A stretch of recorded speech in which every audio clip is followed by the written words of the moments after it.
When you think of the big history shapers in the Bible, who pops into your head? Yeah, you've probably got a list of men. But what if I told you that some of the most pivotal figures, the real game changers, have been hiding in plain sight this whole time?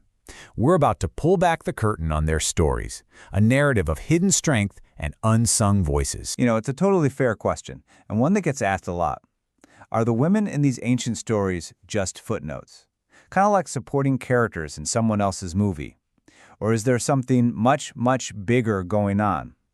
Well, we're going to challenge that whole idea by looking at what the text actually says. To really get the power of their stories, we first have to paint a picture of the world they lived in. You have to imagine an era defined by a social structure that, let's be honest, seemed to leave very little room for women to even have a public voice. And this is where the story gets really interesting. All the surrounding cultures, we're talking Greco-Roman, Jewish, they were deeply patriarchal. A woman's public influence was, in many cases, almost zero. But then you start reading the Bible, and this strange countercultural pattern just jumps off the page. It consistently pushes back, telling these wild stories where the marginalized get lifted up and the silenced are given a megaphone. So it's right against that backdrop of cultural silence that we meet some absolutely incredible figures.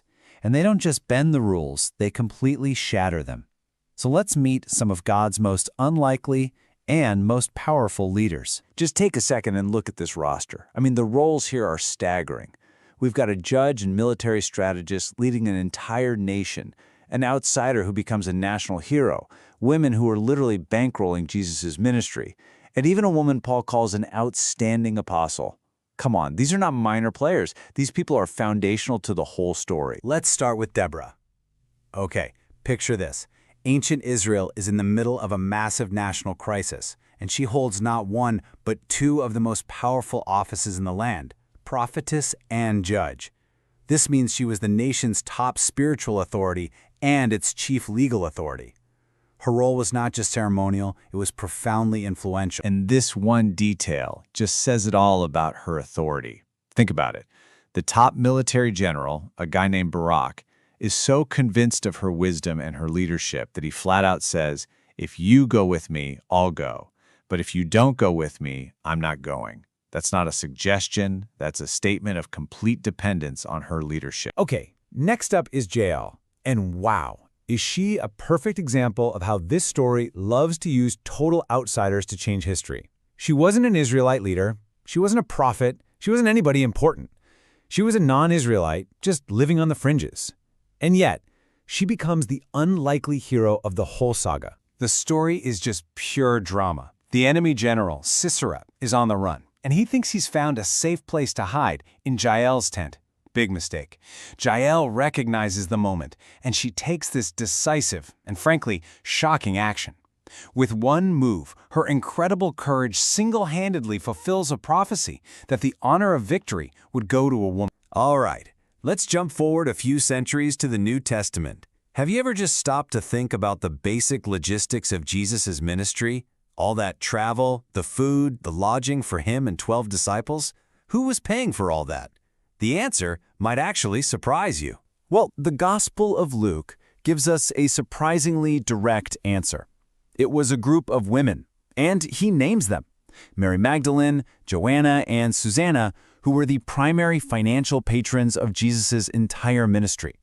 They were using their own money and resources to keep the whole operation on the road. And you have to understand just how radical this was.